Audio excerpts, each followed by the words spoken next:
My goal as your Vero Beach Realtor is to keep you informed on exactly what is happening in our Vero Beach housing market.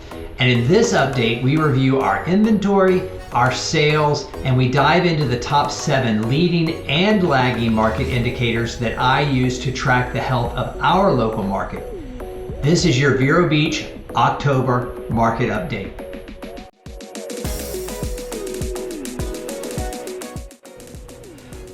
Let's look at our real estate indicators. Number 1, demand. Demand is the number of pending sales this month over the month prior.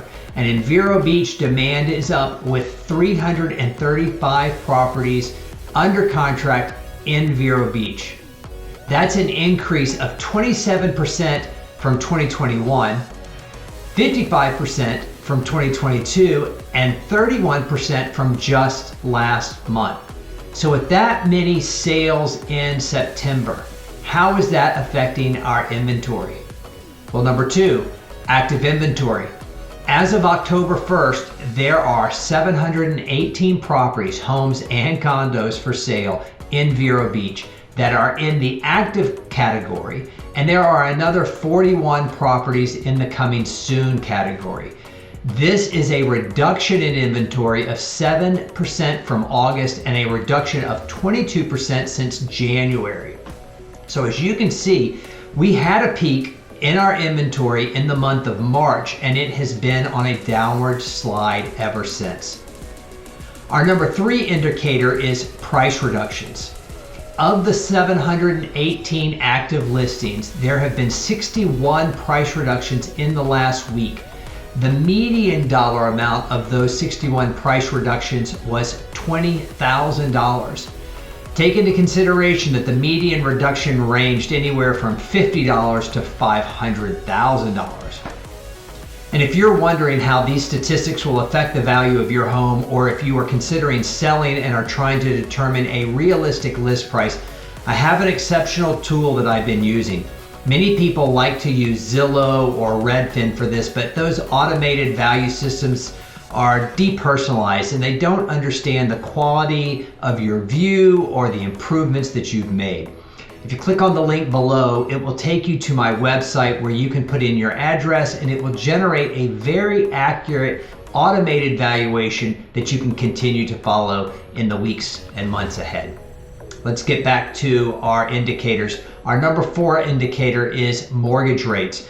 Interest rates have been all over the board and fluctuating frequently. After a run up all last week from 7.39% to as high as 7.65%, we closed the week at 7.44% for a 30-year fixed loan. Let's turn our attention to our 5th indicator, which is closed sales. We always look at least 3 months of closed sales, and we couple that with the inventory numbers to better understand our market.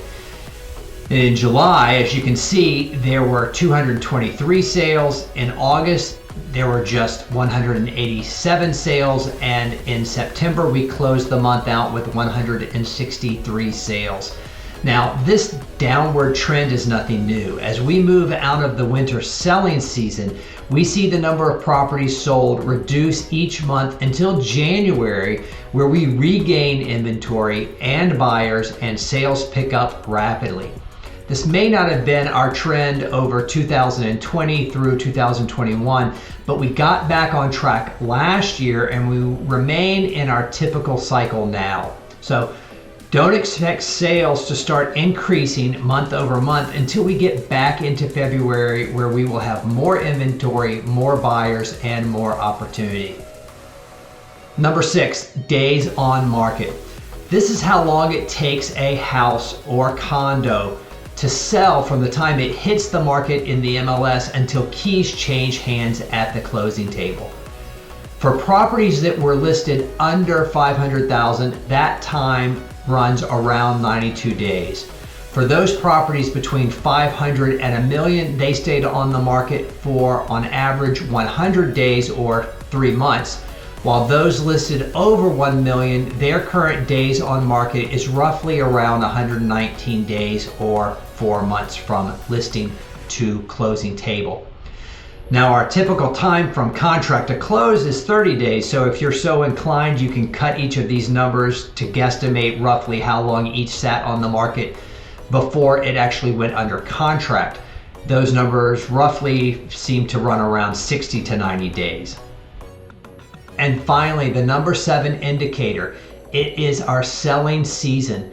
We always want to take a look at the season that we are in with respect to real estate, because there are so many traditional selling seasons we see each year. If you are a buyer who is hoping for inventory to rise anytime soon, that doesn't look like it's going to happen. You see, in the fall, our market typically slows dramatically. Inventory is pretty much just the leftovers from the 2 main selling seasons, early spring and summer. Don't get me wrong, homes sell all year long, and I always say that it's never a good time to be off the market, because the buyer for your home may be the next person to walk in our doors. Not yet. But we have to have our expectations in check when we list a home in the fall. So if you do put your home on the market in the fall, condition is key. If it's in great shape and in a desirable area, this is where we see buyers pay higher than normal prices, because you're offering something that's just not available. And these higher sale prices set the new price benchmark as we enter into our winter selling season. So here are the key takeaways.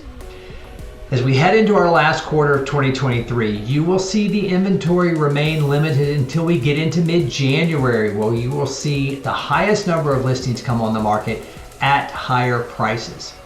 With mortgage rates in the mid 7% range, pricing a home is critical, as we are expecting the Fed to hike rates one more time this year and possibly only reduce rates 2 times next year. Interest rates are going to continue to play a big part in our future.